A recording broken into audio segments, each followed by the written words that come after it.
Hi hello friends, welcome back to our channel. ഇന്നത്തെ ഒരു എപ്പിസോഡിൻ്റെ റിവ്യൂയിലേക്ക് എല്ലാ കൂട്ടുകാർക്കും സ്വാഗതം.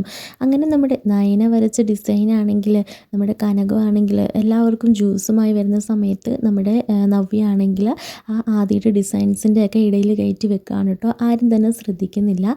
ഈ സമയത്ത് നയനയാണെങ്കിൽ ആകെ ടെൻഷൻ അടിച്ചിരിക്കുകയാണ്. തൻ്റെ ഡിസൈൻസ് നല്ലതാകുമോ എന്നൊക്കെ ഇങ്ങനെ ആലോചിച്ച് ആകെ പരിഭ്രാന്തിപ്പെട്ടിരിക്കുകയായിരിക്കും. ആ ഒരു സമയത്ത് നമ്മുടെ മീറ്റിങ്ങിന് സമയമായി 5 മിനിറ്റ് അവർ പറഞ്ഞ ബ്രേക്ക് കഴിഞ്ഞു. എന്നിട്ട് മുത്തശ്ശൻ പറയുന്നുണ്ട്, അതെ ഇത് നമുക്ക് കിട്ടുമോ, എനിക്ക് ആകെ ഒരു ടെൻഷൻ, ഇത് നമുക്ക് കിട്ടിയില്ലെങ്കിൽ പിന്നെ വല്ലാത്തൊരു സങ്കടം, അതുപോലെ തന്നെ നമുക്കിപ്പോൾ കിട്ടിയ ഓർഡറുകളും നഷ്ടപ്പെടും, എന്താ ഇത് നമ്മുടെ ഒരു ടേണിംഗ് പോയിൻ്റാണ് എന്നൊക്കെ ഇങ്ങനെ പറയുകയാണ് കേട്ടോ. ഈ സമയത്ത് ആദ്യം പറയാണ്, മുത്തശ്ശ കുറച്ച് വേറൊരു കമ്പനിക്ക് വേണ്ടി ചെയ്ത് വെച്ച് ഇനി കുറച്ച് ഡിസൈൻസ് മാത്രമേ ഇനി എൻ്റെ കയ്യിൽ ബാക്കിയുള്ളൂ, അതും ഇഷ്ടപ്പെടാൻ ചാൻസ് ഉണ്ടോയെന്ന് എനിക്കറിയില്ല, ഇനി അതും കൂടെ മാത്രമേ കാണിക്കാനുള്ളൂ, അതുകൂടെ കാണിച്ച് നോക്കാം, എന്താകുമെന്ന് അറിയില്ല എന്നൊക്കെ പറയാണ് കേട്ടോ. അങ്ങനെ ആദ്യം ഓരോരോ ഡിസൈൻസ് കാണിക്കുകയാണ്. അപ്പോൾ അതൊന്നും തന്നെ അവർക്ക് ഇഷ്ടപ്പെടുന്നില്ല. അവർ വേറെ, ഞങ്ങൾ ഇതെല്ലാം തന്നെ ഔട്ട്ഡേറ്റഡ് ആയതാണ്, ഞങ്ങൾ ഇനിയും പുതിയതാണ് നോക്കുന്നത്, കസ്റ്റമേഴ്സിൻ്റെ ഇഷ്ടപ്രകാരം ലൈറ്റ് വെയ്റ്റും എന്നാൽ എലഗൻ്റ് ആയിട്ടുള്ള, എന്നാൽ നല്ല പൊലിമയായിട്ടുള്ള എന്നൊക്കെ ഇങ്ങനെ പറയാണ് കേട്ടോ. അങ്ങനെ അവസാനം നമ്മുടെ നയന വരച്ച ഡിസൈന് അതിൽ നിന്നും എടുത്ത് ഇങ്ങനെ ആദ്യം കാണിക്കുകയാണ് കേട്ടോ. അത് കാണിക്കുമ്പോൾ ആ ഫോറിൻ കമ്പനിക്ക് ഒരുപാട് ഇഷ്ടമാകുകയാണ്. അവർ നന്നായിട്ടുണ്ട്, ഞങ്ങൾ ഇതാണ് നിങ്ങളിൽ നിന്ന് എക്സെപ്റ്റ് ചെയ്തത്, എന്തായാലും വളരെ ഭംഗിയായിട്ടുണ്ട്, ഈ ഓർഡറുമായിട്ട് നമുക്ക് മുൻപോട്ട് പോകാം, കുറച്ച് കറക്ഷൻസും ഒക്കെ ഉണ്ട് എന്നൊക്കെ ഇങ്ങനെ പറയാണ് കേട്ടോ.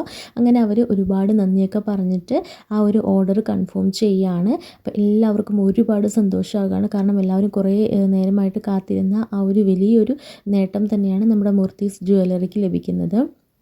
ശേഷം നമ്മുടെ മുത്തശ്ശൻ ചോദിക്കുന്നുണ്ട്, അതാര് വരച്ച ഡിസൈനാണെന്ന് ചോദിക്കുമ്പോഴായിരിക്കും ആദ്യം അതിൻ്റെ പിന്നിൽ നോക്കുന്നത്. അപ്പോൾ അതിൽ പേരൊന്നും ഉണ്ടാവില്ല കേട്ടോ, പേരൊന്നും എഴുതിയിട്ടില്ലല്ലോ. സാധാരണ എല്ലാ ഡിസൈൻസിലും ആരാ ചെയ്തതെന്നുള്ളത് കാണും, പക്ഷേ ഇതിലൊന്നും തന്നെ ഇല്ലല്ലോ. ആഹാ, ഇതെന്തും അറിയുമായും, ഇത്രയും നേരം നമ്മൾ നല്ല ഡിസൈൻസ് തപ്പിയായിരുന്നു, ഇനി ഈ ഡിസൈൻസ് വരച്ച ആളെ എങ്ങനെ നോക്കും, അത് ഒരു ചടങ്ങ് പിടിച്ച പണിയാണല്ലോ, എങ്ങനെ നമ്മളിത് കണ്ടുപിടിക്കും എന്നൊക്കെ ഇങ്ങനെ ആലോചിക്കുകയാണ് കേട്ടോ. ഈ സമയത്തായിരിക്കും നമ്മുടെ അഭി അവിടെ തകർത്ത് വരച്ചുകൊണ്ടിരിക്കുകയായിരിക്കും, ഫോണിലൊക്കെ നോക്കി യൂട്യൂബിലൊക്കെ സെർച്ച് ചെയ്ത് വരയ്ക്കുകയായിരിക്കും.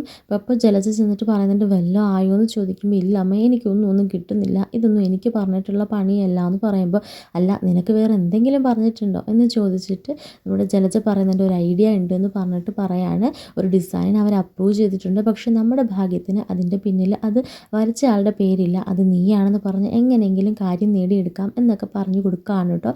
അമ്മേ എന്തെങ്കിലും കുഴപ്പമാകും, ഒരു കുഴപ്പമില്ല, നീ ഇങ്ങ് വന്നാൽ മതി എന്ന് പറഞ്ഞിട്ട് ജലജ അഭിയേയും കൂട്ടിക്കൊണ്ട് നേരെ വരികയാണ് കേട്ടോ. ഈ സമയത്ത് നമ്മുടെ നയനയും അവിടേക്ക് വരുന്നുണ്ട്. അങ്ങനെ നയനയും ഇപ്പോൾ നവ്യയ്ക്കും കനകയ്ക്കൊക്കെ ഒരുപാട് സന്തോഷമാകുകയാണ്. അങ്ങനെ ഈ ഡിസൈൻസ് ആരാ വരച്ചേ എന്നിങ്ങനെ ചോദിക്കുമ്പോൾ നവ്യ നയനയോട്, നീ വരച്ചാന്ന് എന്ന് പറഞ്ഞിങ്ങനെ തട്ടുമ്പോൾ, വേണ്ട ചേച്ചി വേണ്ടാന്ന് പറഞ്ഞിട്ട് നയന നിൽക്കുകയാണ്.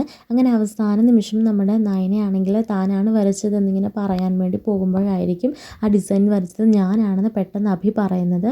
അപ്പോൾ നമ്മുടെ കനകവും അതുപോലെ തന്നെ നവ്യൊക്കെ ഇങ്ങനെ ഞെട്ടിത്തെറിച്ച് നിൽക്കുകയാണ് കേട്ടോ. അതുപോലെ തന്നെ കുടുംബത്തിലുള്ള എല്ലാവരും തന്നെ ഇങ്ങനെ ആകാംക്ഷയോടെ നോക്കുന്നുണ്ട്, കാരണം ആരും തന്നെ അഭിയിൽ നിന്നും ഇത്രയും ഒന്നും പ്രതീക്ഷിക്കുന്നില്ല. അങ്ങനെ എല്ലാവരും സത്യമാണോ, അതെ എന്നിങ്ങനെ ചോദിക്കുകയാണ്. നീ എപ്പോൾ ഇത് വരച്ചു എന്നിങ്ങനെ ആദ്യം ചോദിക്കുമ്പോൾ അഭി പറയുന്നുണ്ട്, അല്ല ഏട്ടനും എല്ലാവരും ഇവിടെ ഈ ഒരു ഡിസൈൻ, ഈ ഒരു കമ്പനിക്ക് വേണ്ടി ഡിസൈൻ ലഭിക്കാൻ വേണ്ടിയിട്ട് ഒരുപാട് കഷ്ടപ്പെടുന്നതും നിങ്ങളെല്ലാം ഇങ്ങനെ ടെൻഷൻ അടിക്കുന്നതൊക്കെ ഞാൻ കണ്ടു.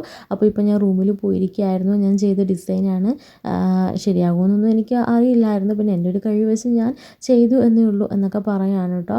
അപ്പോൾ എല്ലാവർക്കും ഒരുപാട് സന്തോഷമാണ്, ഇപ്പോഴാണ് നീ അനന്തപുരിയിലെ കൊച്ചുമോനായത് എന്ന് പറഞ്ഞിട്ട് മുത്തശ്ശൻ ഇങ്ങനെ ചേർത്ത് പിടിക്കുകയാണ് കേട്ടോ. എന്നിട്ട് എല്ലാവരും പറയുന്നുണ്ട്, സൂപ്പറായിട്ടുണ്ട്, എന്നാലും നീ കാരണം ഇന്ന് വലിയൊരു നേട്ടമാണ് നമ്മുടെ കുടുംബത്തിന് ലഭിച്ചത് എന്നൊക്കെ പറഞ്ഞിട്ട് ദേവയാനിയും എല്ലാവരും ഇങ്ങനെ പ്രശംസിക്കുകയാണ് കേട്ടോ. എന്നിട്ട് പറയുന്നുണ്ട്, നിൻ്റെ കഴിവിനെ ഇങ്ങനെ മൂടി വെക്കരുത്, ഇനിയും നമ്മുടെ കമ്പനിക്ക് നിൻ്റെ ഒരുപാട് ഡിസൈൻസ് ആവശ്യമാണ് എന്നൊക്കെ പറയാണ്. ഇതൊക്കെ കേൾക്കുമ്പോൾ നമ്മുടെ ജലജയ്ക്കും ഒരുപാട് സന്തോഷമാകുകയാണ്. അങ്ങനെ ജലജയും കുറേ ഡയലോഗുകളൊക്കെ ഇങ്ങനെ പൊക്കി പൊക്കി പറയുന്നുണ്ട് കേട്ടോ. അപ്പോൾ ഇതൊക്കെ കേട്ടിട്ട് നമ്മുടെ നവ്യയ്ക്ക് നല്ല ചൊറിഞ്ഞു കയറുന്നുണ്ട്. നീ പറയുന്നില്ലെങ്കിൽ പറയണ്ട, അങ്ങനെ നിൻ്റെ കഴിവിൽ ഇവിടെ മറ്റൊരുത്തനും കയറി ആടണ്ട എന്നൊക്കെ പറഞ്ഞിട്ട് നവ്യാണെങ്കിൽ, എനിക്കൊരു കാര്യം പറയാനുണ്ട്, ആ ഡിസൈൻ വരച്ചത് അഭിയല്ല നയനയാണ് എന്നിങ്ങനെ പറയാണ് കേട്ടോ. ഇതേ സമയത്ത് ജലജയാണെങ്കിൽ, കണ്ടോ സ്വന്തം ഭർത്താവിന് എന്തെങ്കിലും ഒരു നേട്ടം ഉണ്ടാകുമ്പോൾ അപ്പോൾ അവൾ വരും, ഇതുപോലൊരു ഭാര്യനെ ഞാൻ കണ്ടിട്ടില്ല, എൻ്റെ മകൻ വരച്ച ഡിസൈന് ഉടനെ നയന വരച്ചതെന്ന് പറയുന്ന കണ്ടോ എന്നൊക്കെ പറഞ്ഞ് ആകെ തർക്കം ഉണ്ടാവുകയാണ് കേട്ടോ. അങ്ങനെ അവസാനം നമ്മുടെ എന്താ മുത്തശ്ശൻ തീരുമാനിക്കുകയാണ്, ഒരു മത്സരം പോലെ നടത്താം. അതായത് ഒരു ഡിസൈന് നിങ്ങൾ രണ്ടുപേരും വരയ്ക്കുക. എന്നിട്ട് ആ ഒരു ഡിസൈനിലൂടെ നമുക്ക് മനസ്സിലാക്കാമല്ലോ ഈ ഒരു എലഗൻ്റ് ആയിട്ടുള്ള ഡിസൈൻ ആരാ വരച്ചതെന്ന് എന്നിങ്ങനെ പറയുകയാണ് കേട്ടോ. അപ്പോൾ നവ്യ പറയുന്നുണ്ട്, നിങ്ങളെല്ലാവരും ചായ കുടിച്ചുകൊണ്ടിരുന്ന സമയത്ത് ഞാനാണ് ഇതിവിടെ കൊണ്ടുവച്ചത്, നയന റൂമിലിരുന്ന് വരയ്ക്കുകയായിരുന്നു എന്നൊക്കെ ഇങ്ങനെ പറയുന്നുണ്ട് കേട്ടോ. അത് അവസാനം നമ്മുടെ മുത്തശ്ശൻ അങ്ങനെ മത്സരം സംഘടിപ്പിക്കുകയാണ്. രണ്ടുപേരും തകൃതിയായിട്ട് തന്നെ വരയ്ക്കുകയാണ് കേട്ടോ. അങ്ങനെ ആ ഡിസൈൻ കയ്യിൽ കിട്ടുമ്പോൾ തന്നെ എല്ലാവർക്കും മനസ്സിലാകുകയാണ് ഈ ഡിസൈൻ വരച്ചത് നയനയാണെന്ന്. കാരണം അഭിയുടെ ഡിസൈൻ എന്ന് പറഞ്ഞാൽ ഒരു ഇതിനും കൊള്ളില്ലായിരുന്നു. അങ്ങനെ പിന്നീട് മുത്തശ്ശൻ പറയാണ് നയനയോട്, മോളെ ഇങ്ങനൊരു തർക്കം വന്നപ്പോൾ തന്നെ നീയാണിത് വരച്ചതെന്ന് എനിക്ക് നന്നായിട്ട് അറിയാമായിരുന്നു. പിന്നെ ഞാൻ തെളിയിക്കാതെ അഭിപ്രായം പറഞ്ഞത് ശരിയല്ലല്ലോ എന്നോർത്തിട്ടാണ് ഇങ്ങനൊരു മത്സരം കണ്ടക്ട് ചെയ്തത്. എന്തായാലും നിൻ്റെ കഴിവിനെ ഞങ്ങൾ ആദ്യമൊന്ന് പേടിച്ചു, ഒന്ന് പതറിപ്പോയിരുന്നു. പക്ഷേ നീ അതിലും മേളിലാണ് നിന്ന് തെളിയിച്ചിരിക്കുകയാണ്. എന്തായാലും എൻ്റെ ഒരുപാട് അനുഗ്രഹങ്ങൾ നിൻ്റെ കൂടെയുണ്ട്. നീ ഇന്ന് നേടിത്തന്നത് നമ്മുടെ കമ്പനിക്ക് തന്നെ വളരെ കമ്പനിയുടെ പേര് നിലനിർത്തുന്ന ആ ഒരു ഇതായിരുന്നു ഇന്ന് നീ കമ്പനിക്ക് നേടിത്തന്നത് എന്നൊക്കെ പറഞ്ഞിട്ട് നയനനെ ഒരുപാട് പ്രശംസിക്കുകയും ഒക്കെ ചെയ്യുന്നുണ്ട് കേട്ടോ.